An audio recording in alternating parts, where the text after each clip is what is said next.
Ankleshwar Indian oil corporation limited દ્વારા બાળ વિકાસ યોજના ચલાવવામાં આવી રહી છે। સામાજિક જવાબદારીના ભાગરૂપે ઇન્ડિયન ઓઇલ કોર્પોરેશન લિમિટેડ દ્વારા આ યોજના ચલાવવામાં આવે છે, જે અંતર્ગત 6 આંગણવાડીનું નિર્માણ અને 18 આંગણવાડી કેન્દ્રોમાં સાધન સહાયનું વિતરણ કરવામાં આવ્યું હતું। ત્યારે અંકલેશ્વર તાલુકાના ધંતુરિયા ગામે ઇન્ડિયન ઓઇલ કોર્પોરેશન લિમિટેડના પ્રયાસથી આંગણવાડી કેન્દ્રનું નવનિર્માણ કરવામાં આવ્યું છે, જેનો આજરોજ લોકાર્પણ સમારોહ યોજાયો હતો।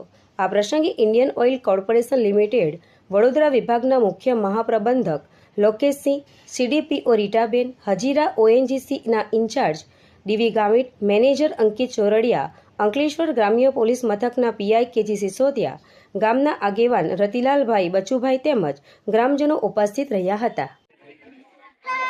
इंडियन ऑयल कॉर्पोरेशन लिमिटेड ने पीएसआर स्कीम के अंतर्गत 6 आंगनवाड़ी का रिनोवेशन और 18 में कुछ सामान वितरित किए हैं। उसी के प्रोग्राम में ये धंधुरिया 2 के बाल विकास आंगनवाड़ी योजना में हम लोग आज यहाँ एकत्रित हुए हैं।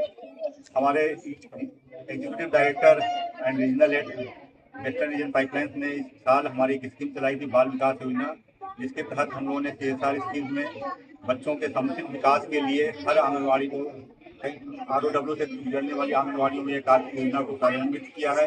और इससे हमारे प्रधानमंत्री मोदी जी का जो एक सपना है विकसित भारत 2043 का, उसका भी एक प्रमाण है कि हम उसके लिए आने वाली नई जनरेशन को तैयार कर रहे हैं।